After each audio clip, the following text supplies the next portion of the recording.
would like to begin by acknowledging the traditional custodians of the land on which I live and work, the Gundungurra land, and people.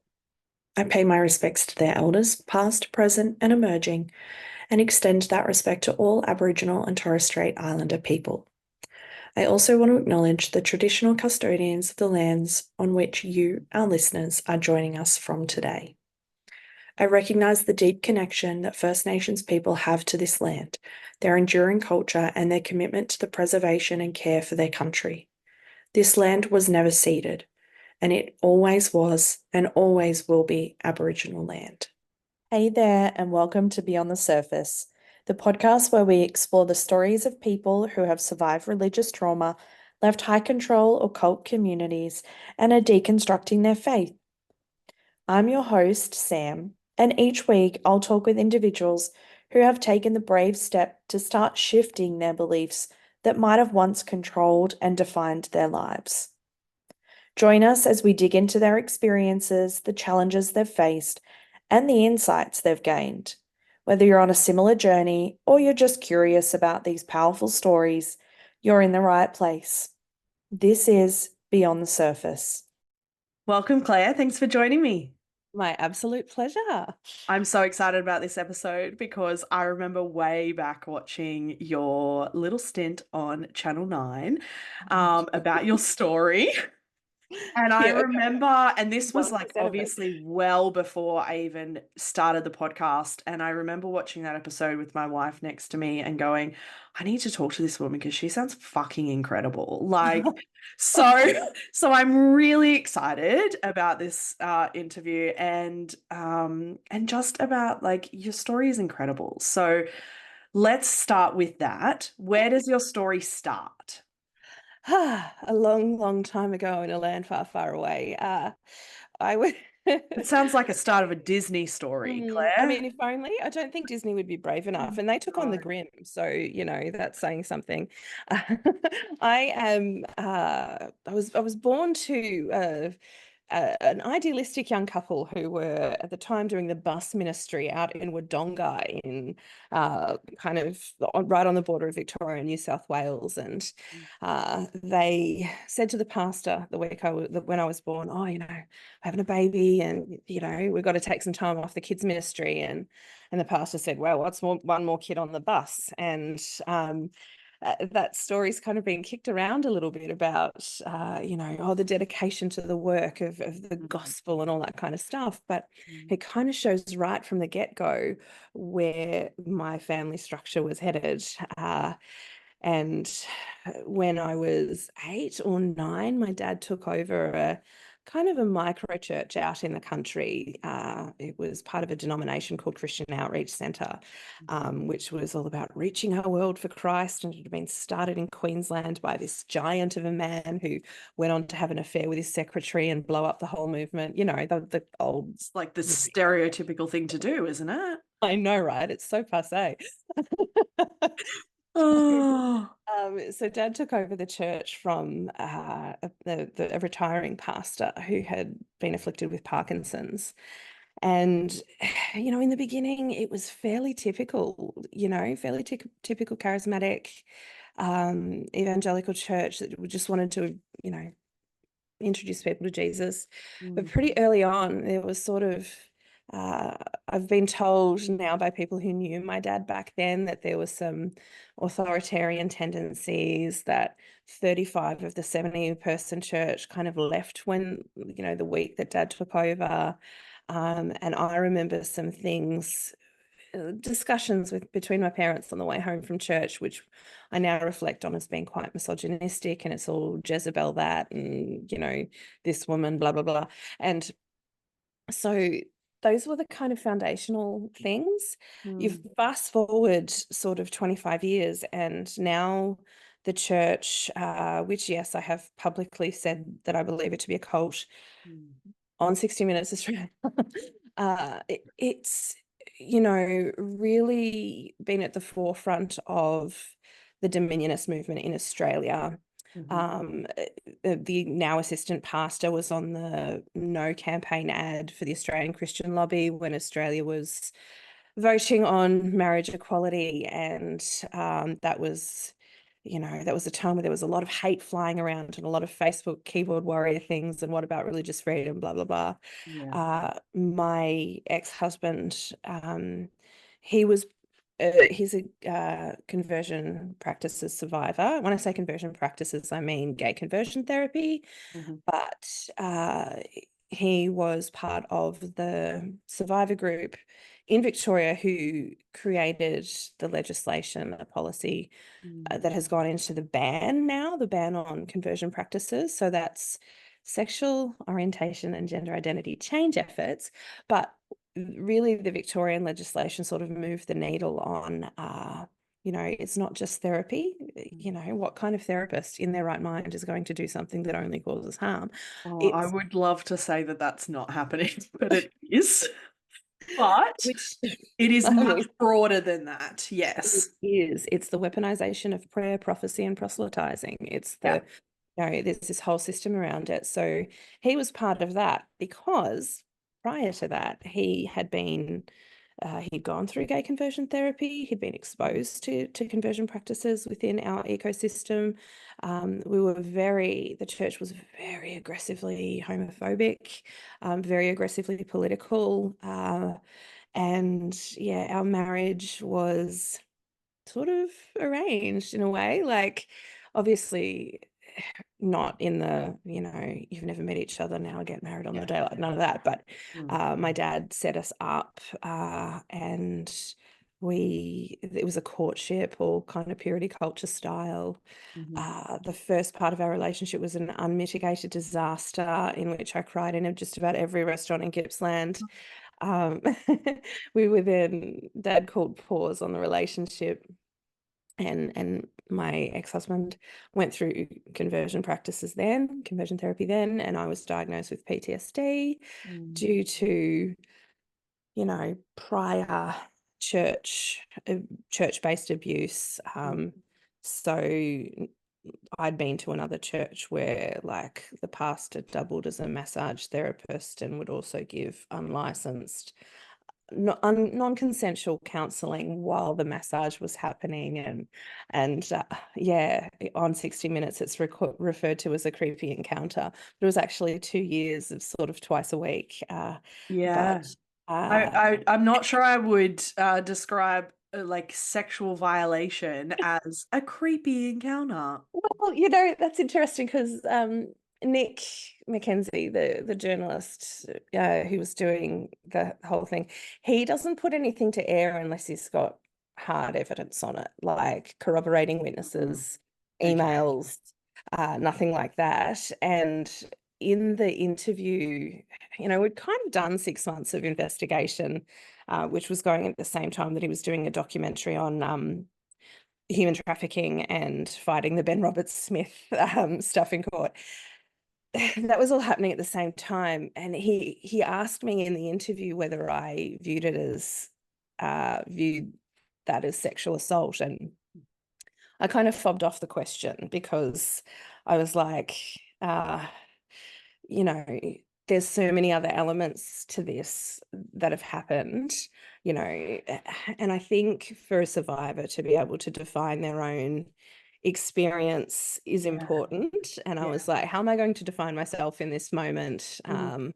You know, would a jury of peers decide that it had a sexual element to it? Probably.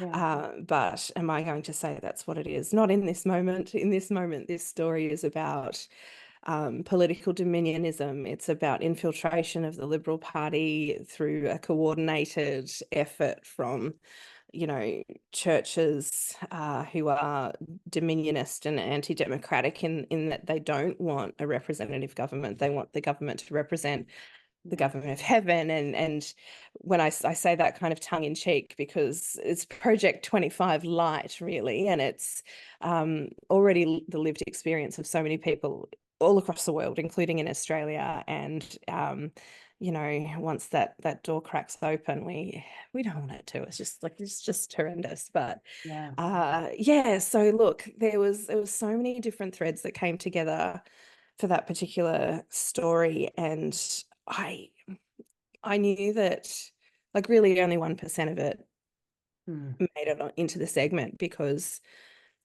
there was 4 of us interviewed for the TV segment. One was cut at the last minute just because of what would happen to her if she was put on the stand and if we were sued for defamation. Not that we couldn't defeat it, absolutely, because the evidence was there, but you don't want to being a whistleblower is re-traumatizing. It just is. But there was too much on the table in this moment. And of course, the story was led into by the fact that my little sister had been put up for a safe seat in Parliament. And if you're listening from overseas, we're not America. We we have a bit of a different system. So there's the lower house and the upper house. And if you're in the lower house, people vote directly for you. But if you're in the upper house, it's a quota system. And if you get the top of the ticket, the position at the top of the ticket, you only have to get 12.5% of the vote in order for you to get in. Then the next 12.5% gets the next person in, and so on. So my sister got the top of the ticket. She only had to win. Now I think it was like 55 to 58 was like the margin. She won by 1 vote to get that seat, and then she was going to be this, in the safest seat in Victoria, really representing an aggressively ultra conservative agenda. And we had it on good authority that the church was severely pissed off that the gay conversion ban had gone through. And knowing that was likely to be on the agenda, knowing that abortion would be on the agenda, knowing that it would start with late-term abortions, and then it would come to, it would creep back as it has in the States. And knowing that religious freedom, quote unquote, laws would be on the agenda. So the right for schools to discriminate against people who didn't share their faith or their opinion on, well, let's call it what it is. It's LGBT people, or it's Muslims that they want to be able to discriminate against. But, this would be the agenda. So, and really, no one goes whistleblower for fun, because you are throwing your family under the bus. Absolutely. But my honest, hand on heart concern was that somebody would die if the ban didn't go through. And look, we know, like you've just hinted at, that even after the ban, practices have just gone underground. Yeah.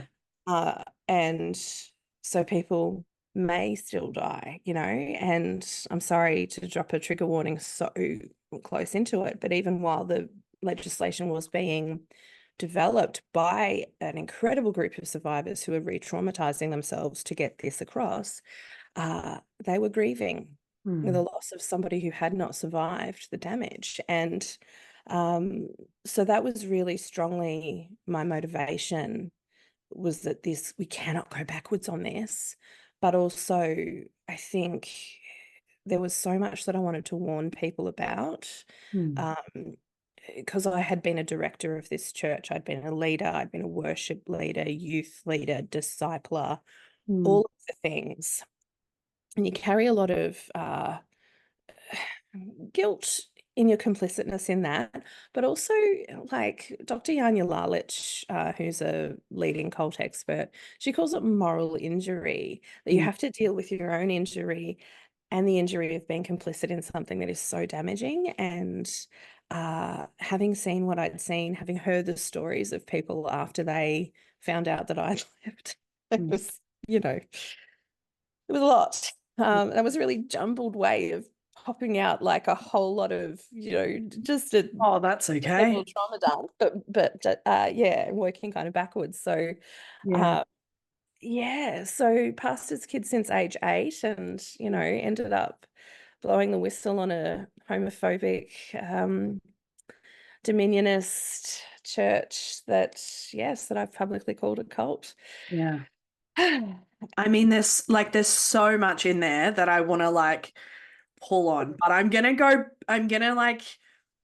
back a step and go, how do you look back on what it was like for you as a child in that environment? Like, what do you remember?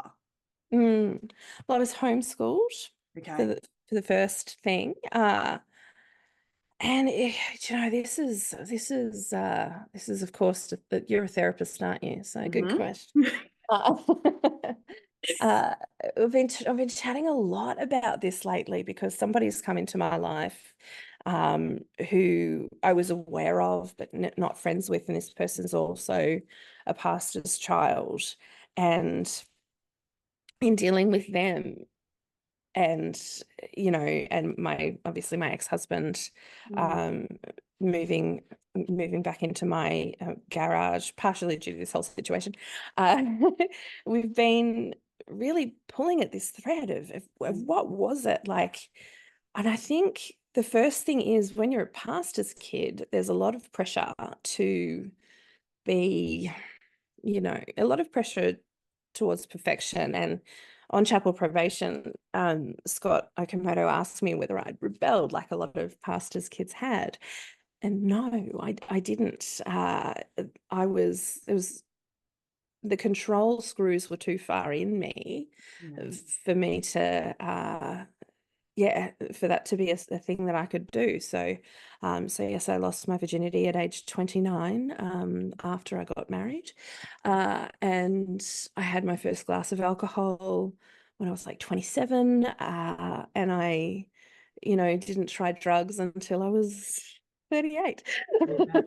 And then Yeah. didn't even like it and never went back for seconds. But, um, Mm. so there was never a rebellious time, Yeah. because I was homeschooled. I didn't have peers in the secular school system. I didn't have protective adults who were outside of my family's orbit, who weren't submitted to my dad as a pastor.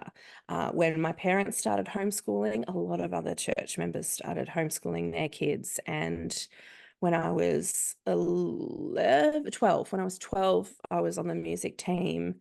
I was assisting in my younger siblings' schooling. I Mm. was then had a job at McDonald's from when I was 14 and 9 months old. And I was kind of doing school, helping with housework, and, the parentified child, you're helping raise your siblings, and you're doing the chores and the scrubbing out the cloth nappies, and cooking dinner and looking after siblings, babysitting, all that kind of stuff, helping with their schooling. But then there was music practice. And then when we started a youth group, there was, youth on Friday, but then there was like a youth planning meeting, or there was like music practice, and there was It's leadership always something. training for life. And so Yeah. that was the world I grew up in. And it was exhausting. To the point where I just really limped into adulthood with severe sort of adrenal fatigue, and already sort of burnt out in a lot of ways. I also, like, and going to that other church that is referred to in the 60 Minutes piece was really my first attempt at escaping. And it was disastrous because I ended up with PTSD and ended up, going home for support, quote unquote. Yeah. But yeah, so that all sort of happened. And around the time I was 15, um, my dad joined a network called the Isaac Network, which is over in Malaysia. It's hardcore Dominionist, Mm. hardcore New Apostolic Reformation, extra biblical revelation, sort of like this real huge reliance on that what the presiding apostle has to say, and an expectation towards explicit obedience. And Mm. like my relationship, when we started courting again, it was signed off by this guy over in Malaysia before we got clearance to marry. um yeah, so really high control stuff. Yeah. But people ask me, you know, what my education was. And I'm like, yeah, well, I've got a full ride scholarship in kind of purity culture and Dominionism and, you know, praying in tongues. And like, if you would like, we did the Rodney Howard Brown Holy Laughter thing. And we did I think at one point we gave it a crack with prophetic art, and there was dance groups I and was, yeah, I was like, where are the flag waving? Like, there surely was there's got to be flag some waving. flags. There was Yeah. flag waving. We wore Yeah. t-shirts under our spaghetti straps, and oh, like yeah, you name it. And Oh like gosh. just yeah, I remember because and did you ever listen to Carmen, or are you too young for Carmen? Oh, I know of, but I've not, yeah, not really. Yeah. Look, he was kind of like a wannabe Christian sex symbol kind Right. of thing. And he'd do all of these, like, you know, kind of half rap, half kind of, Okay. I don't know, it was bad, but we danced to a lot of his stuff. And of course, if you were in the youth group, you had to be in the dance group, no matter your complete Hmm. lack of talent. I remember like, and my sister, I don't usually talk about her much. You know, I don't want to look like my whole life is about attacking my sister who's in Yeah. Parliament at the moment. But even she would agree that she had no dance talent. And at one point, her entire job during a Carmen song was to hold a beach ball that was decorated like the world and just slowly turn in place while we all danced around her. So like it was bad. Oh, yeah. Yeah, so that was I mean, I look back on it and there's funny moments Mm, and there's a lot of action and there's a lot of I think people approach my family with a lot of reverence, mm, which creates um, kind of a bit of confusion looking back because you're like, you know, I wasn't given the puberty talk until after the fact, and then I was given the mm, purity talk at the same time as the puberty talk, and you're going, you know, like, okay, and you know, there was big things missed in my medical history, mm, either missed by ignorance or by not listening to me when I'd complained or by preferring prayer to medical intervention. Um, there was my parents, like, because another thing that happened is I shared a room with a youth leader who was 10 years senior to me, and she unfortunately had severe trauma in her past and she had dissociative identity disorder. mm, So, but that took a long time to come out, and I was the first one who saw that. It was pretty terrifying. So, you know, so my house was full to the brim with people. There was no safe place for a teenager to develop just as a teenager. There was no safe place to retreat to. There was no access to parents was really difficult because you'd have to fight through a crowd to get to them. But mm, you were always being told, oh, you're so lucky. You've got these perfect parents and they're so amazing and they're so much better than my parents. And that's why I've joined the church and, you know, moved out of my parents' house or whatever. And dad would preach on parenting and you'd be hearing how wonderful they are and how they've got it together. And yet you're sitting kind of looking at the damage in your own life and going, I'm not allowed to say this out loud because one contradicts the other. So therefore I have to be wrong. mm, And, you know, it sort of took me till I was 32, 33 to start to advocate.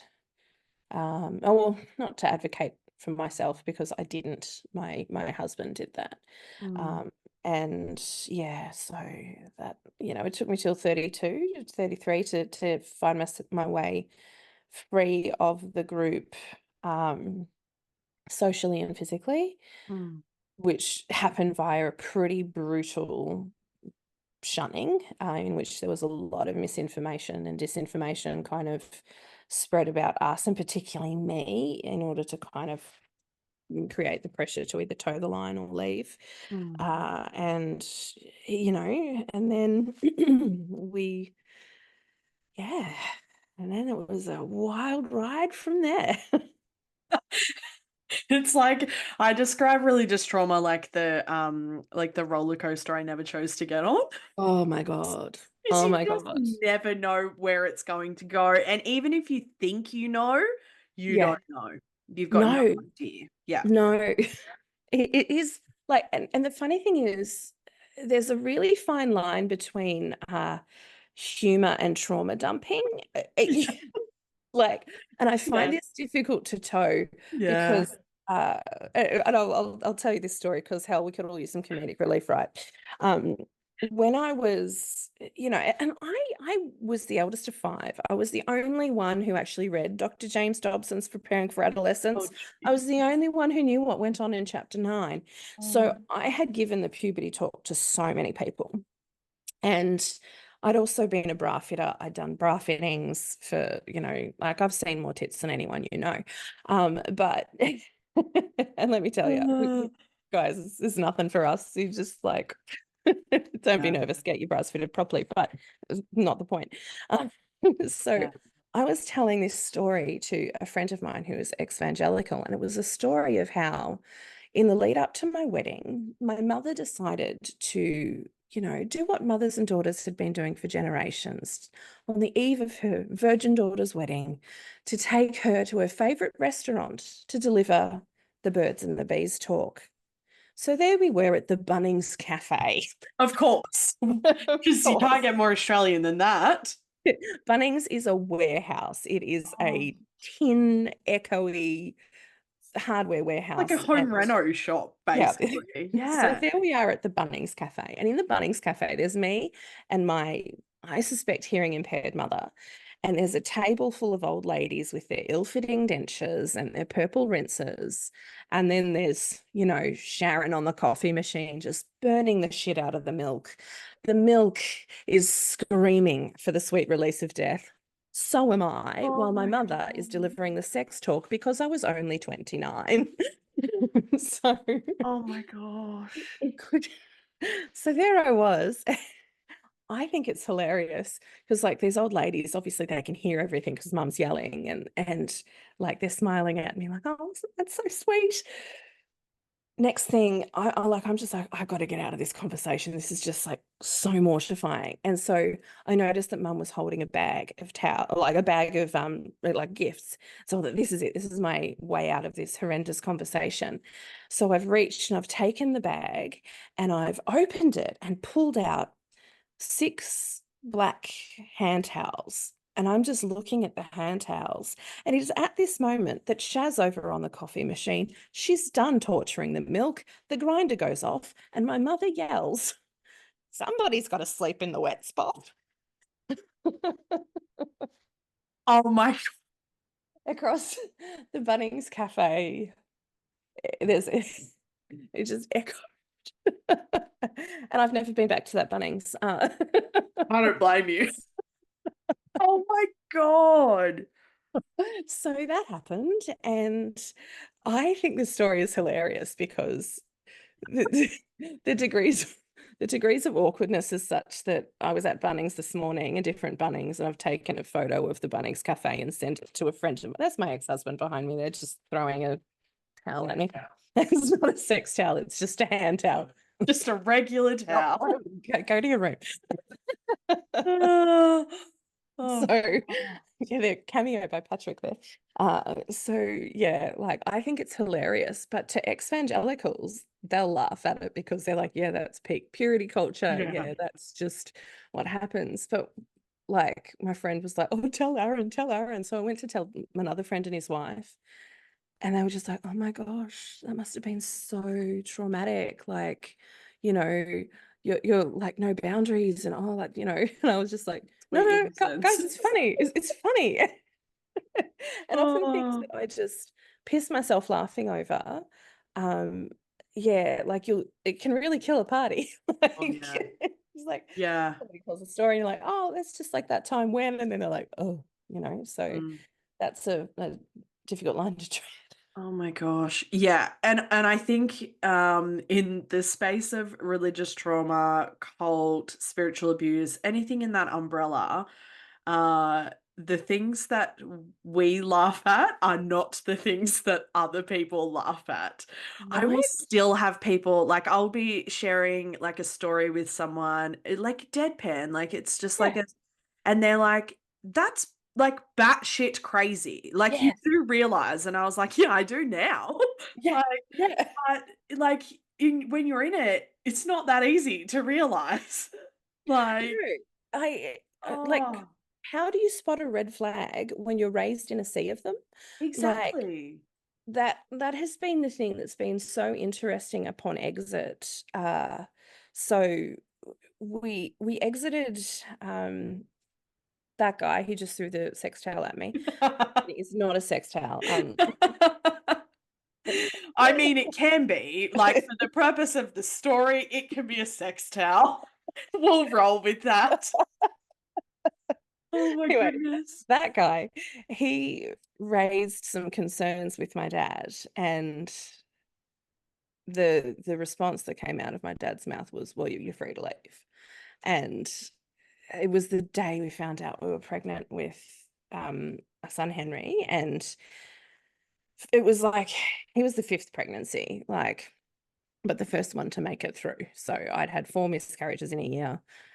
My dad had asked me whether, because I was not okay. I had really gone to a really dark place over that.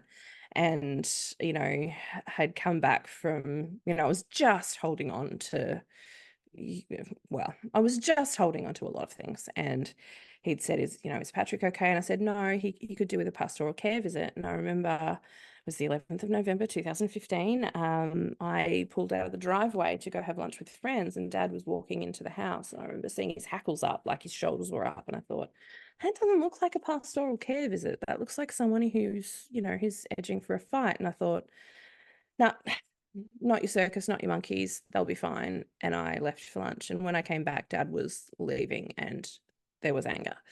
And what had happened was ex-husband had raised some concerns.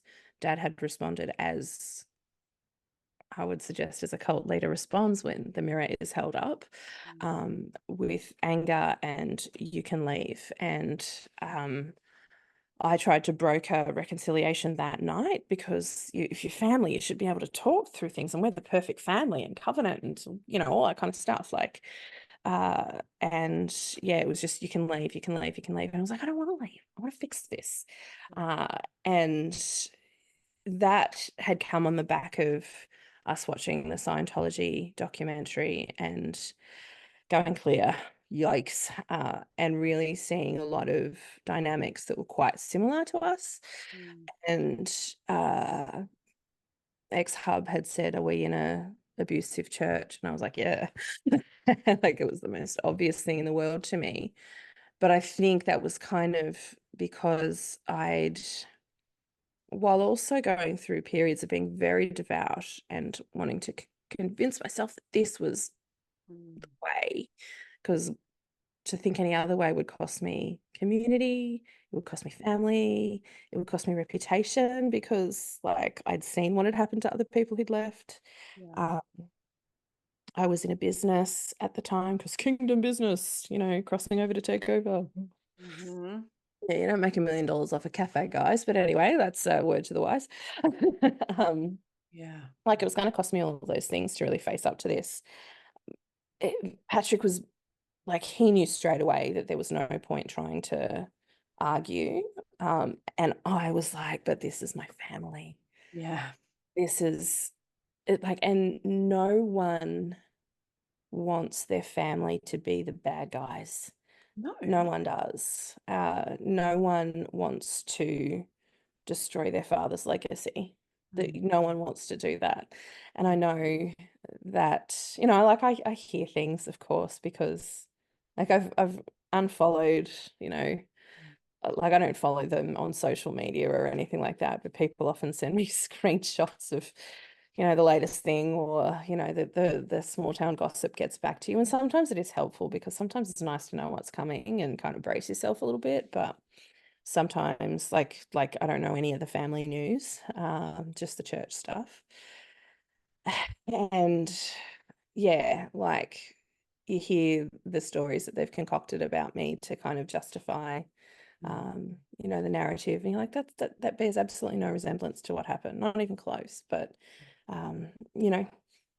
it is what it is. And at the end of the day, leaving a cult is not fun. Leaving your family is not fun.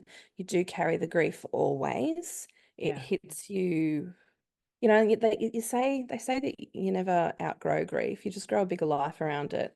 And so it hits the sides less over time. And I do have a really wonderful life, but it's not without those moments where the grief hits the sides and you're like, oh, you know, this is crippling. So Yeah, absolutely. yeah. I don't know what question you asked and how we Oh, got that's there. all right. I never Whatever. know what question I ask after I ask it. Oh, I have no idea where that went, but it doesn't really matter. I don't work in chronology or anything like that. But I am curious about through all of this. So, like through your teenage years, you know, like through your 20s, getting married, what was your personal relationship with God like? personal relationship with God. Yeah, I know. Whenever I ask it, people are like, fuck, I haven't been asked that for a really long time.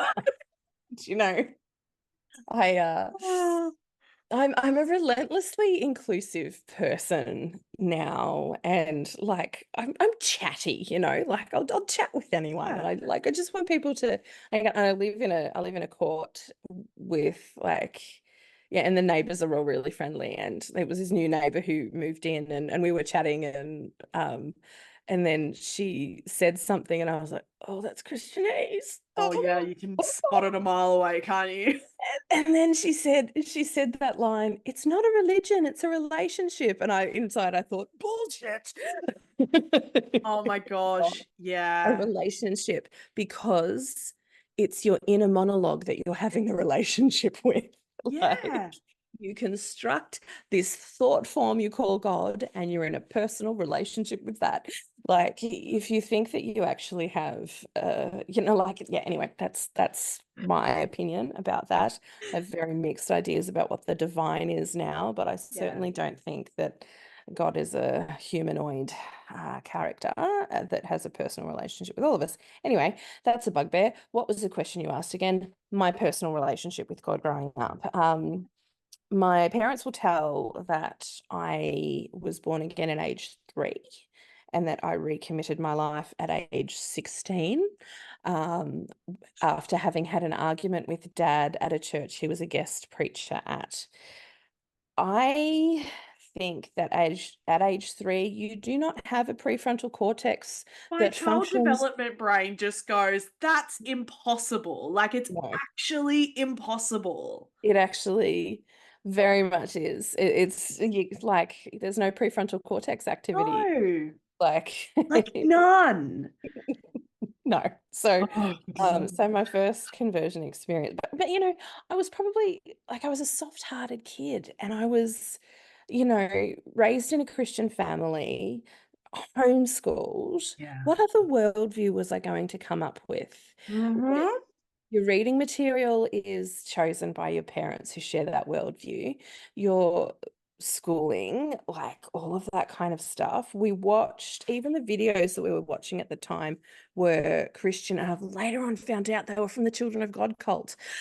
Like, you know, they're called kitty viddies, and they were songs like "Always Best to Do 'Cause Daddy Said So," like really psychotic. Oh my Uh, gosh. like, but also kind of grooming you towards the quiverful Christian wife, Mm-hmm. you know, submitted and meek and mild. And I was probably not really ever cut out for that. I was a reader, but of course, your books are chosen from Koorong, which is Oh, the one fuck. place, the one Christian bookstore that we have Yeah. in Australia. Or there Mm. was also The Word, but Koorong Yeah, was the Kurong was that was shit. the shit. Yeah, I Yeah. spent so many hours in Kurong. Like, I still get Facebook memories of like my Kurong like spending spree of like the photos of all of the stuff that I bought.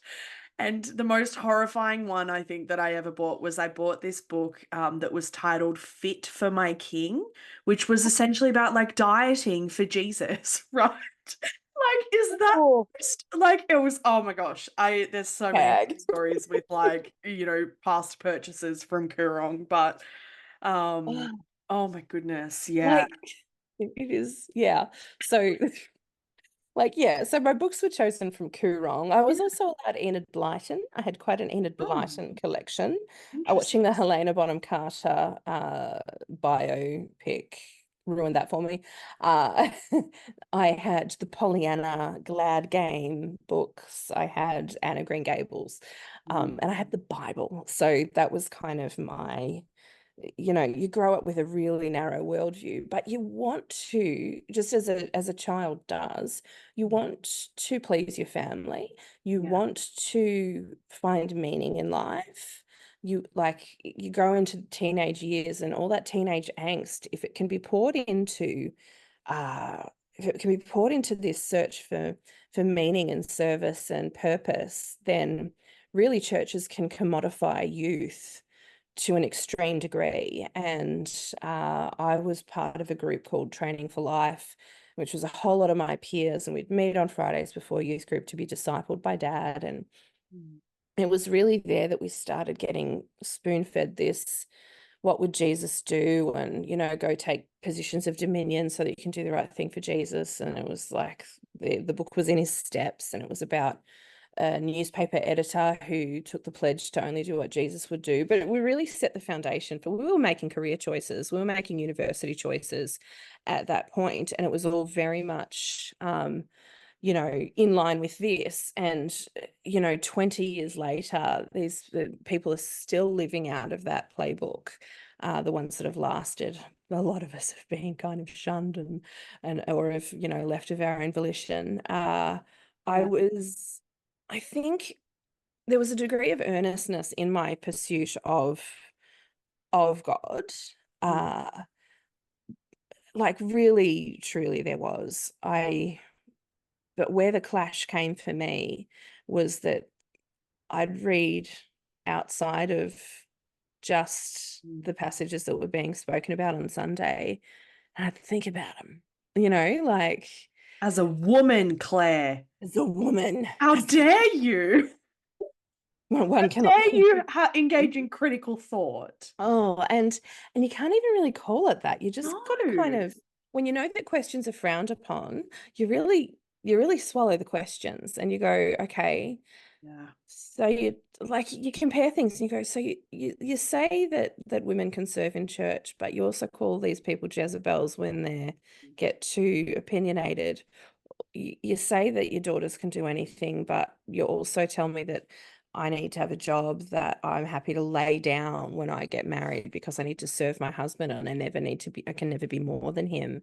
Um, and like you're just noticing the clashes, and then you're noticing the doctrine, and you're going, you're telling me Jonathan and David aren't gay?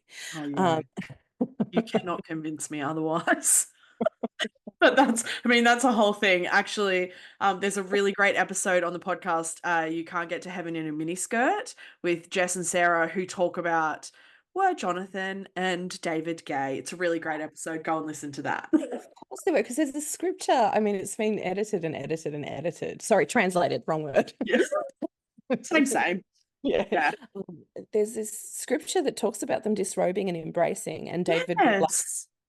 David grew large. Well, he didn't get taller, pumpkin. That's not what happened. Like, No. anyway, so you're reading the Bible and you're seeing different things, and um, you know, questioning the nature of God, going, okay, God is love, but also a little bit genocidal, Yep. and God never contradicts himself, and the Bible never contradicts itself, and yet in one scripture Jesus contradicts himself.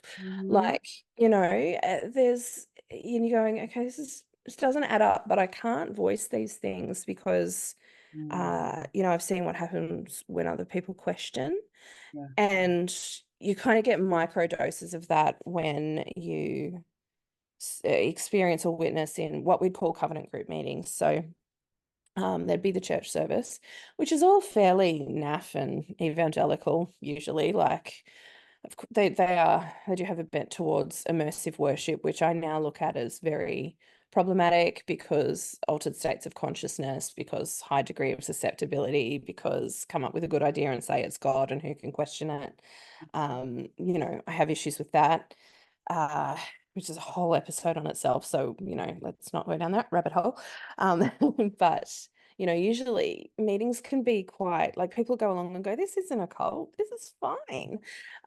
But it's only you're being introduced to the more palatable aspects of a belief system, and you don't actually get access to that inner circle until you're really dyed in the wool and you've been discipled. So all of your dirty secrets belong to the group now, and all of that sort of stuff.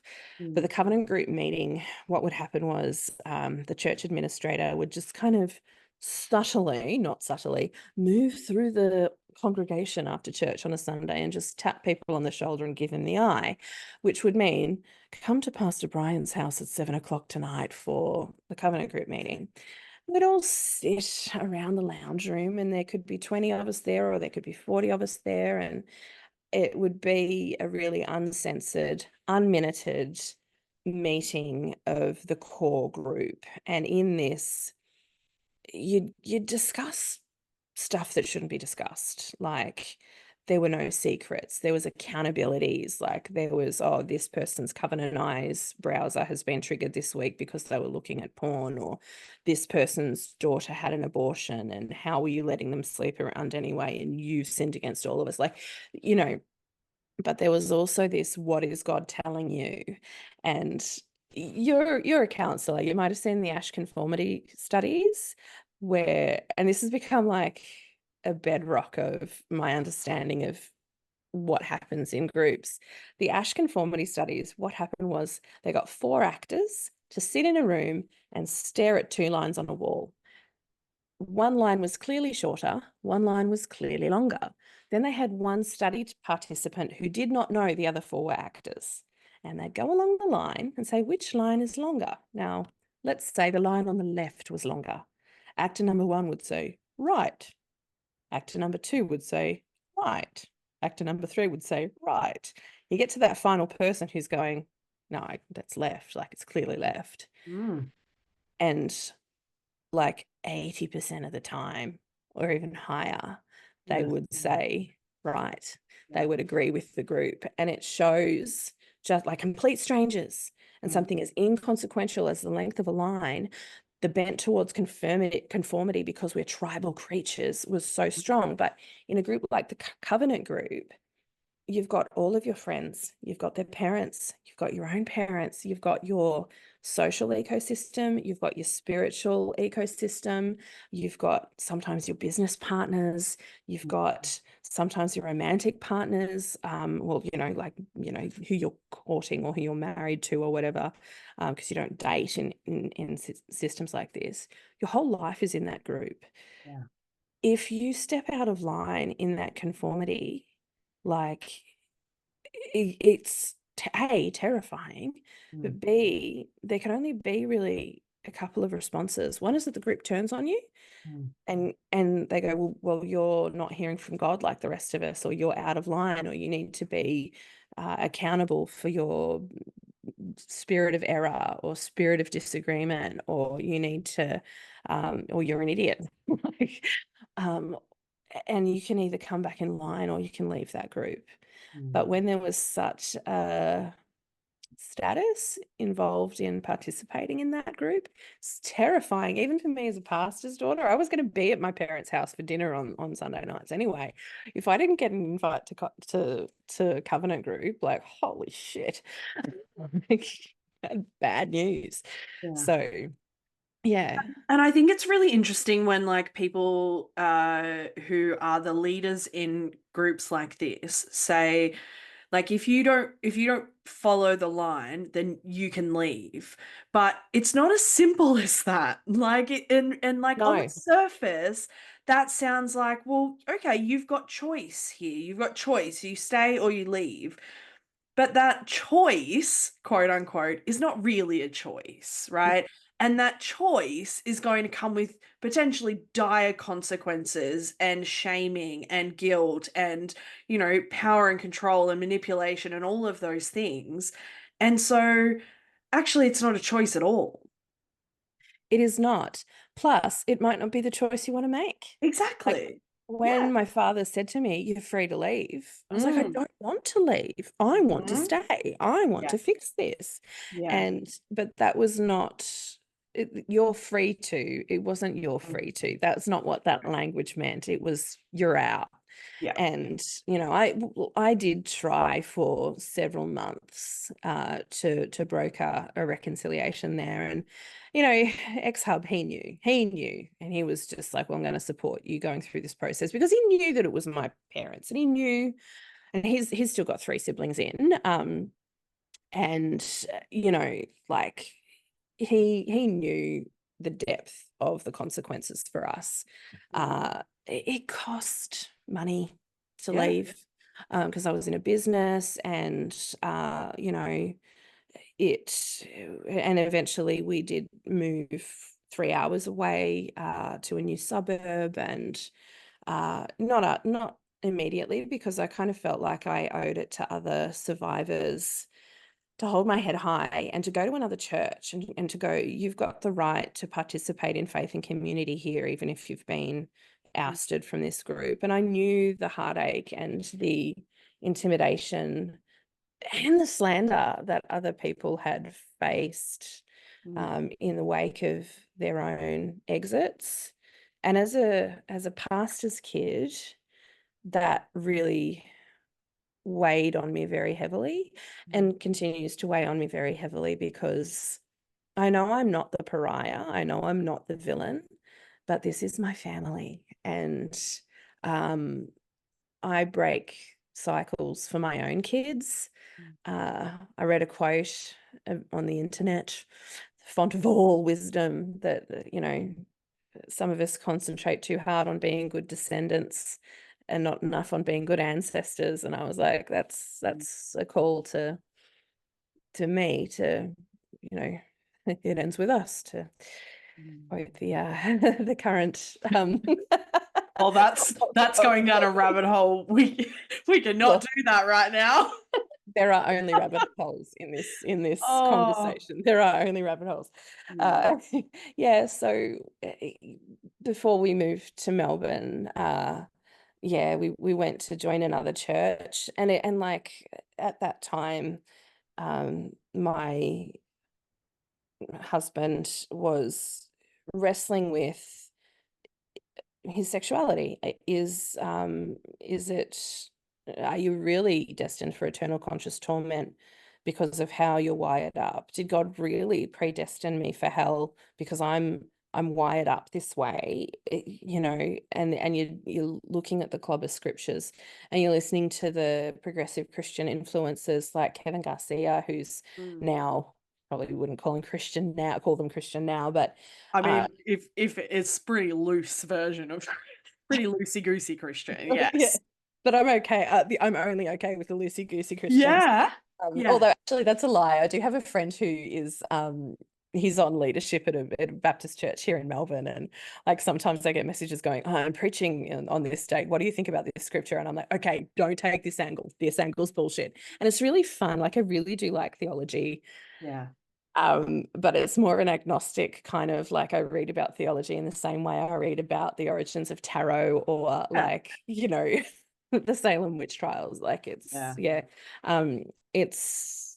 but anyway, like we went to this church in town. Very quickly we're on the music team and running a small group and all of that, while also kind of trauma dumping, you know, all of our cult trauma rapid fire at people if they asked us how we were. I think they must have just about seen us coming and gone, oh, here they come, gird your loins, like, you know. But also in a small town where there's been suspicions that this particular church was a cult for such a long time, to the point where I've been told, if you get a job at the prison or if you get a job at the RAF base out there, it's almost part of the unofficial the induction pack that they say, oh, go to this church, but don't go to this church because they're a cult. Like, it's just like, it's part of the local law.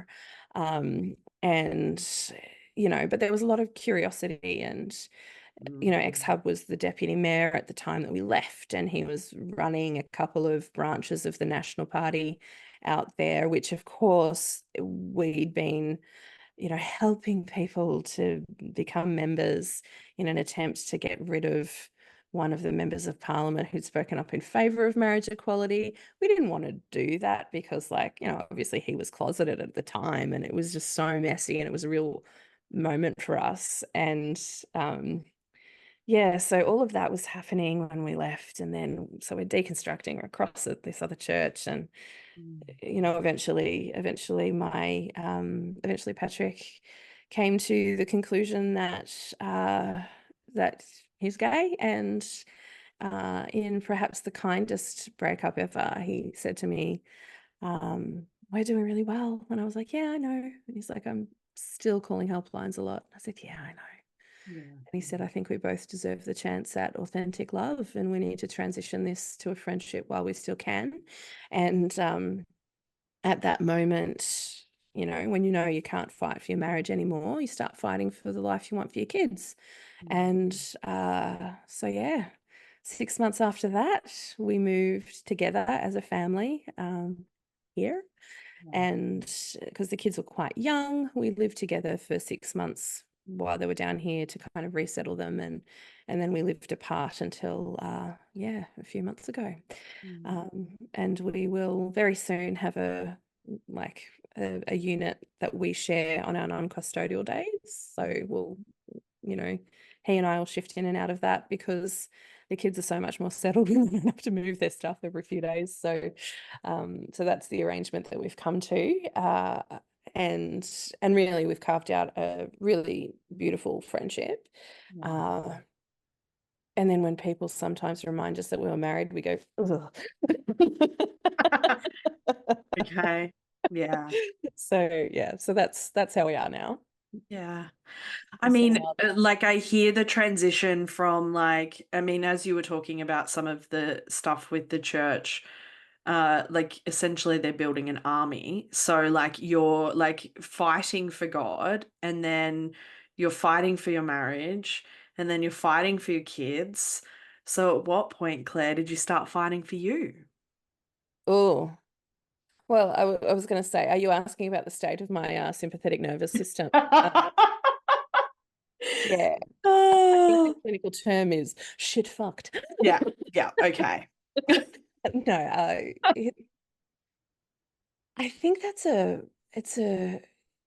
interesting question. It was in fighting for the life I wanted for my kids, I had to acknowledge that a happy, safe mother was part of that. And it's interesting having kids is you go, the baseline that I operate from is nowhere near the baseline that my mother operated from. Like, and this has been something to really wrap my head around. It's taking me a while because in parenting a child, you're acknowledging the love and safety and compassion and opportunity that you should have had as a child. Like, I had my son first, and then 16 months later, I had my daughter. And one of the first things that I had to kind of grapple with was, did I want to pass on the poor body image that I had inherited from my parents? I mean, my mother's been on a diet for as long as I can remember. And that's affected my sisters in ways that is not mine to tell, but significant. And I'm the chubby one of the family. And I say that in air quotes because I think I'm hot. Yeah. Yeah. I think you're hot. Yeah. Oh my gosh. Like, are you kidding? Like, so it's, I mean, I think people just don't understand just how much diet culture is wrapped up in church culture. Like, they Oh are my God. synonymous. Oh my Like, God. they are one in the same. Like, They are. Yeah. They are. Diet culture is purity culture, is Yeah. church culture. They're the Absolutely. same. I Yeah. remember being 8.5 months pregnant and like massive. Like I Yeah, carried well, you're like, pregnant. yeah.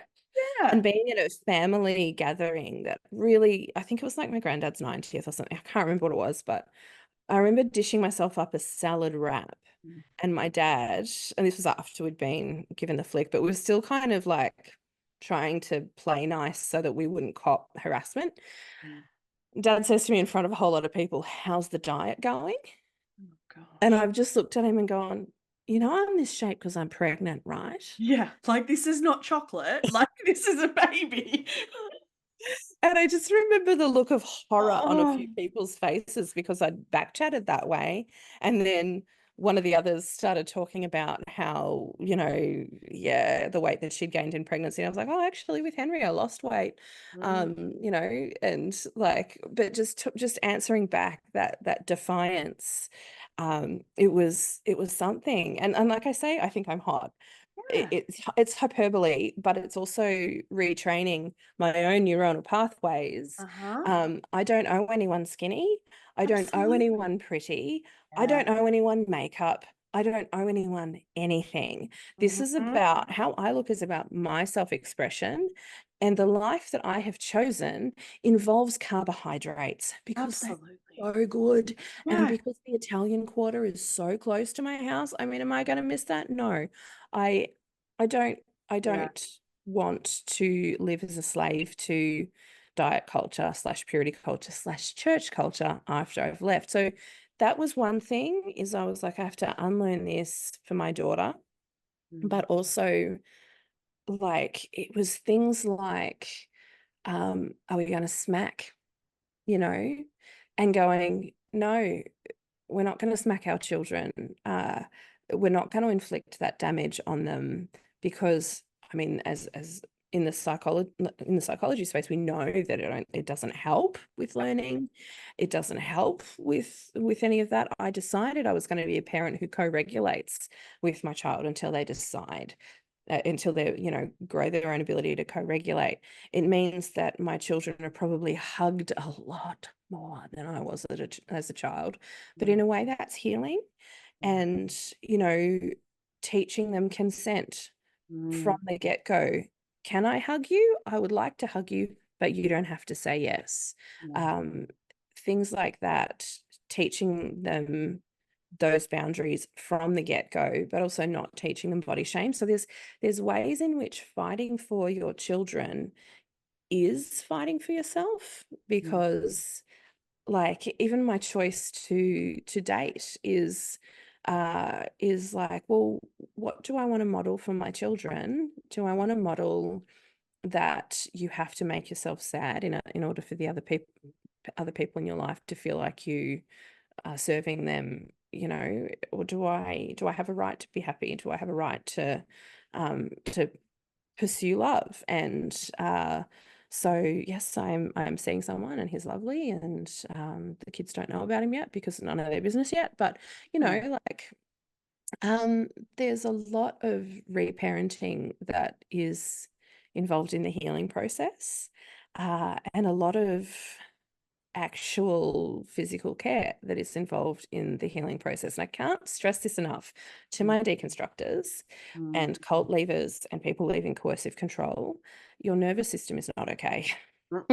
Not at all. Not at all. Yeah. You need to sleep in the aftermath. You might need so much sleep.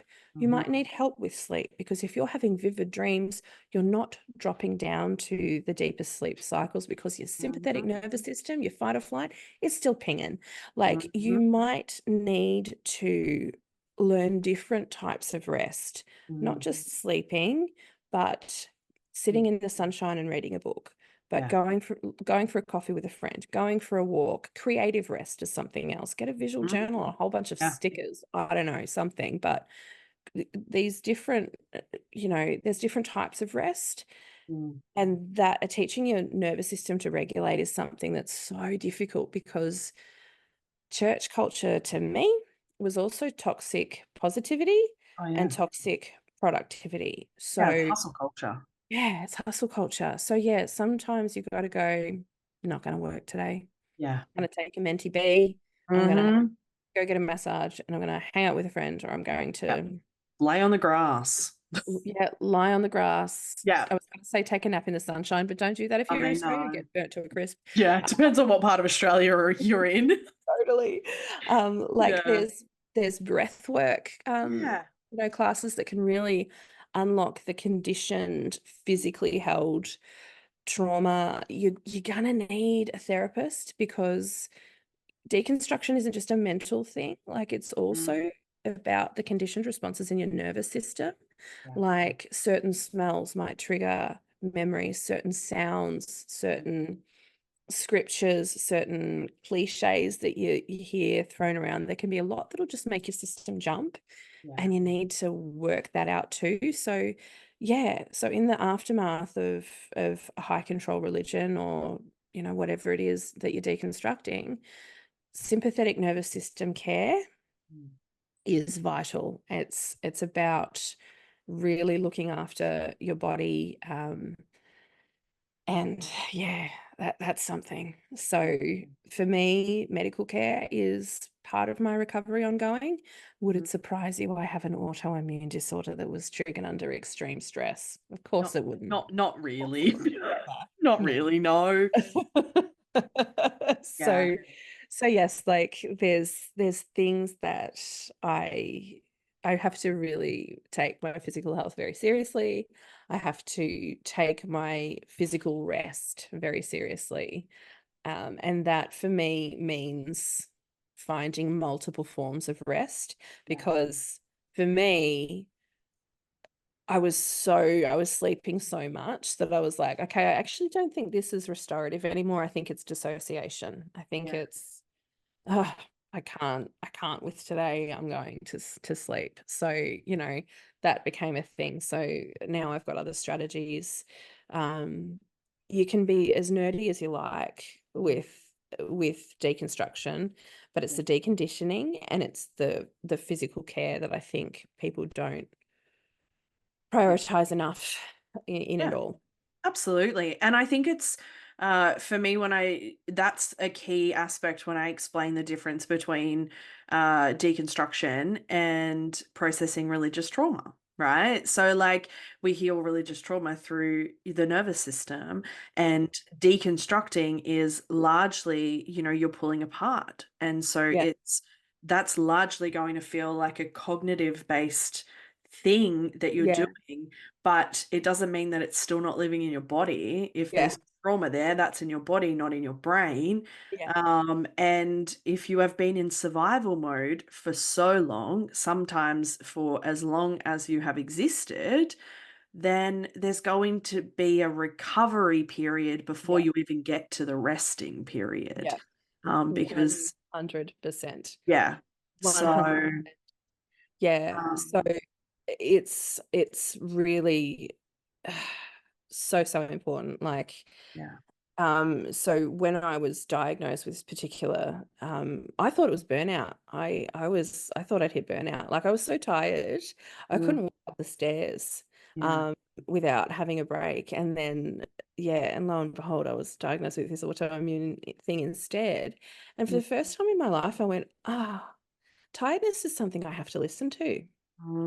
I've been ignoring it all my life. I've been pushing through. I've been breaking through. I've been not letting limitations hold me back. I can do all things through Christ who strengthens me. Yeah, but is he strengthening you?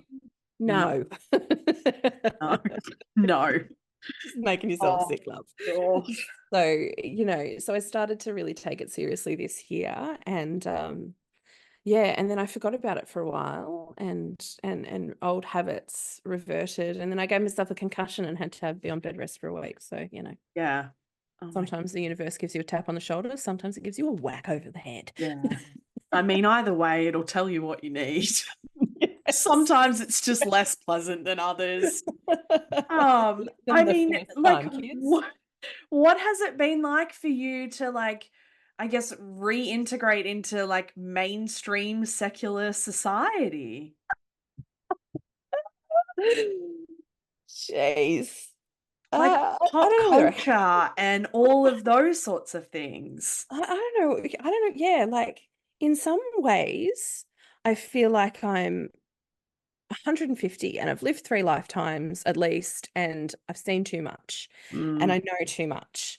And in other ways, I feel like a 15-year-old girl. And the fact is, I think both things are true. Yeah. And I've always had a bit of, I think, people, I caught up with a lady I used to work with 16 years ago, just the other day. And she is so no bullshit. And she just kind of goes, so what about this? And just fires me a question. And I was like, oh, let's go straight for the big guns first. And she said, oh, you always seemed different to the others. And I was like, I cringe when people tell me that, because I'm like, I felt like I was. Yeah. But also I felt like I wasn't. Yeah. And sometimes you feel like people are just blowing smoke up you to, well, you're not like the other culties, you're different. And you say that to every one of us. But Yeah. and in truth, there probably is a group dynamic that's different from individual dynamics. Like individually, people in cults are very often intelligent and often really earnest and well-intentioned people who have been indoctrinated and into a system of mind control that is really, a toxic transcendent belief system and a toxic central charismatic figure and all of that. So like I'd worked in secular jobs, I'd done quite well, I'd been to a secular university, but all the while participating in my own indoctrination, participating in staying in the lines of mind control. You kind of tread that line. You're in the world, but not of it. And you know how the normals dress, and you dress mostly like the normals, and you have jobs like the normals, even though you know that God has sent you to that workplace to take over and to bring dominion and da da da da. So that was a little bit dizzying. I found that immediately after news broke that we had left, and we tried to keep it under wraps because we really didn't want confrontation. But as soon as people found that we were out, all of these relationships that had been quite tentative became quite genuine, because I wasn't reaching out to them to bring them along, to convert them anymore. I wasn't. It was equal. So for the first time in my life, I was having real conversations with people, and I found that they quite genuinely did want to support and did want to help. I also found that there was a friction point in those conversations, because in as much as they really did want to help and support me in a horrendously difficult time, they also wanted the gory details of what goes on behind those doors. And I had to exercise a little bit of self-care, because my desire to trauma dump was also balanced by my desire to protect my family, to protect myself from more conflict with my family, and to not be like a circus sideshow, like this interesting new plaything that we've got to talk about. So that was kind of the first few years that we were out, were there. Then moving to Melbourne, I just got to blend in. And it was COVID. So in Melbourne, that meant travel restrictions. It meant no one could come looking for me. Yeah. It meant that I felt really, really safe and befriended the neighbors, and and then my kids started to go to school, and I kind of became known as the funny chatty girl. Like I've always got a joke to make, dark sense of humor, of course, but yeah, like, and I kind of flew under the radar for the first couple of years that we were down here. And then Nick Mackenzie found me. I'd been running the podcast Unchurchable under an alias. The alias was chosen because I'd been cut off from family, and I kind of said to myself, well, fuck you guys, you can't cut me off from everything. So I took my grandmother's names and made it my moniker. So Kit Kennedy was my alias, because I needed to blog and I needed to figure out the doctrines, and I needed to connect with the deconstruction community, and blogging and podcasting was a way to do that. But behind the scenes, there were political players who knew the pseudonym was me. And when the branch stacking started to happen within the Liberal Party, I think there was a whisper across the political divide that there was another Heath sister who had flown the coop. And then when a journalist kind of connected the dots, I started getting emails through to my page going, I've got to talk to you, I've got to talk to you. And there was a few different journalists circulating. I had been saying no to media for a long, long time because I don't want to be a trash mag kind of storyline. But there was this real burden of, if these guys get the win and they don't have a target placed on their back, there could be literal lives in the balance because of this, specifically the gay conversion stuff. But as we look over to the States, to Project 25, to this aggressively misogynistic, roll back the women's right to vote, have them all barefoot pregnant in the kitchen and forced pregnancies and all of this crazy stuff, we're going, this is the gateway drug. Like, this is, rolling back no fault divorce. If you roll back no fault divorce, what you get is dead women. Like, Absolutely. like it's serious stuff. And I was sitting with that, and I'd said no to a lot of journalists. And then one I said no to, she goes, if I can get an investigative journalist who's got some teeth, would you speak to them just for me? Would you speak to them? I was like, fine, okay, fine. And then, and then Nick Mackenzie, and I mean, he's Australia's leading investigative journalist. I think quite peerless at this point in time. But it took him a while to convince me, and I was definitely done under the condition that it didn't center my story, but it centered other survivors. But eventually the segment that came out, that I'm sure you'll link in the show notes, it really only covered sort of 1% of the story, if that. I mean, the three of us that stepped forward for that one, and there was some other coverage in The Age, which is Melbourne's, Victoria's leading newspaper there. There was 5 that stepped forward for that, but the 3 of us who interviewed for 60 Minutes, one was Patrick, and obviously his was about going through gay conversion therapy and the political angle. My storyline was about the arranged marriage, or what we call the arranged marriage, and about the trauma of this other church and the political stuff as well, because I stood for the Family First Party. And the third storyline was that of a trans man. And it's just like, because I knew him prior to transition and I was his discipler, and I won't dead name him, I'll never do that, but we hadn't seen each other in 20 years. And then and he was outing himself as a trans man to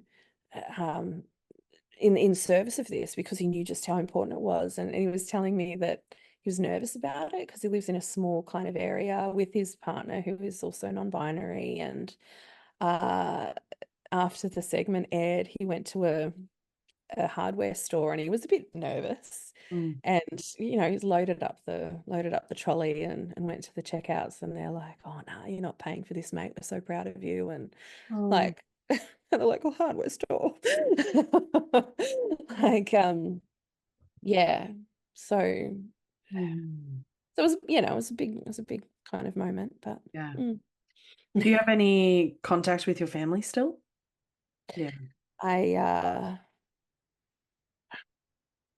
I do have, I'm friends with one of my sisters on Instagram, but it's not, we don't chat.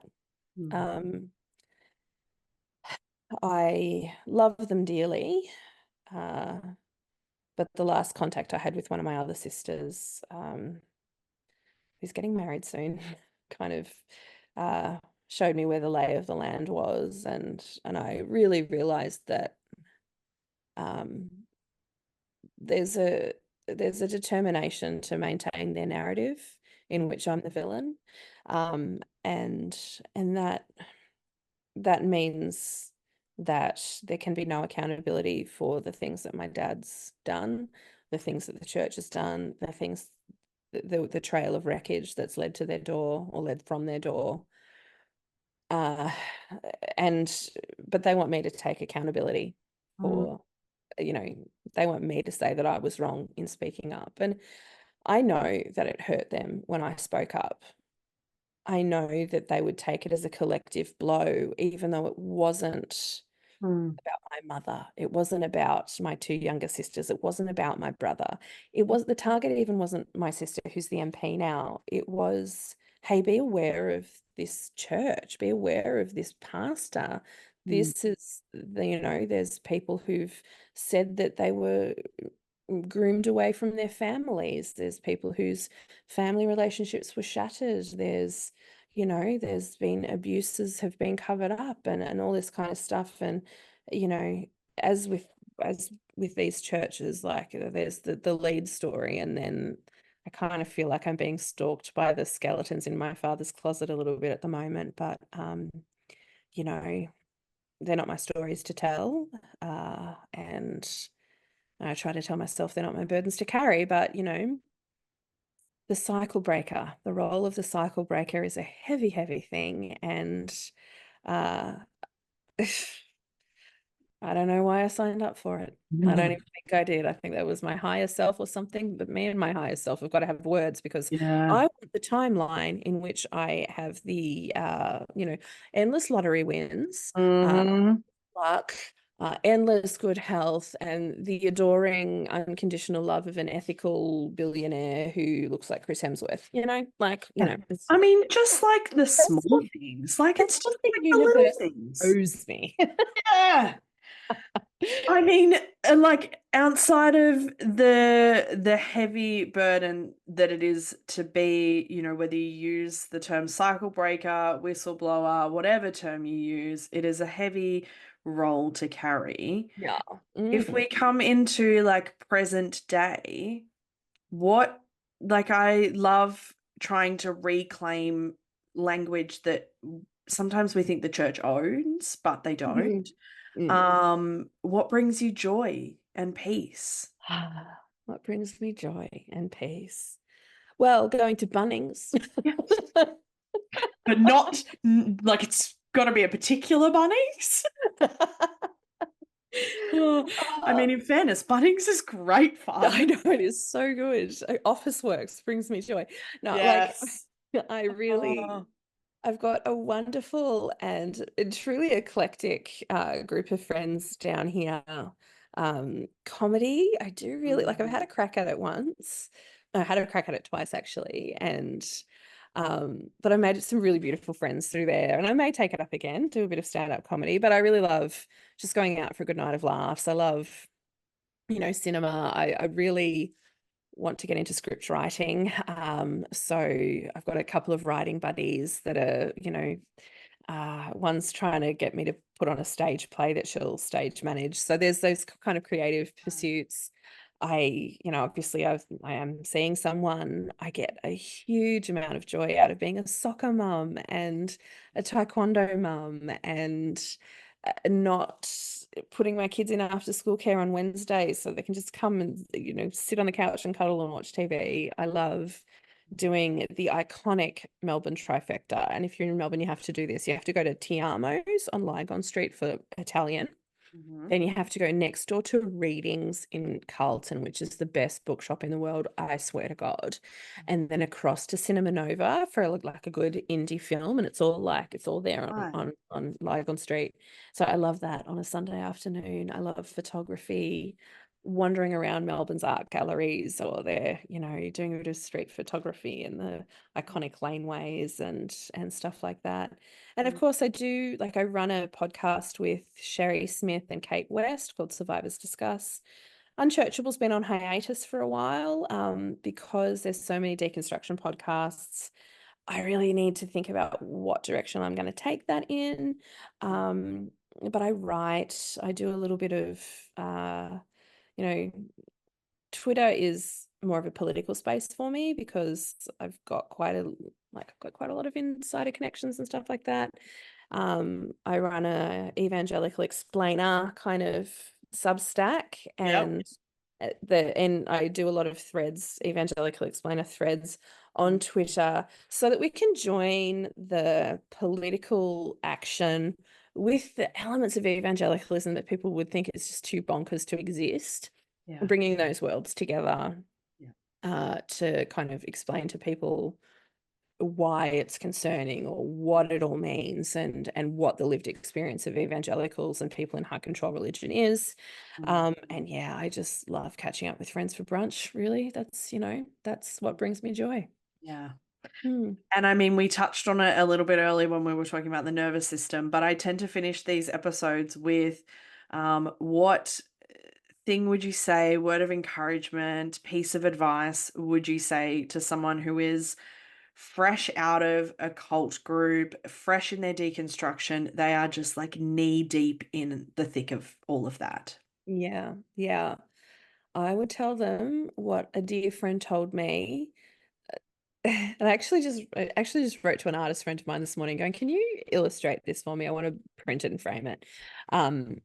She said to me, don't let anyone shit in your peace bubble. You get to live the life you want. Yeah. And it was funny. I laughed and then I thought, yeah, you get to build a peace bubble around you. You get to decide what you let in. Yeah. That kind of boundary was never something that was allowed in this old iteration. There was accountability and there was scripture and blah, blah, blah, blah, blah. But no, what brings you peace, let that inside the bubble. And what doesn't bring you peace doesn't have to be in it. And, there's this whole life coaching thing, oh, you got to be outside your comfort zone.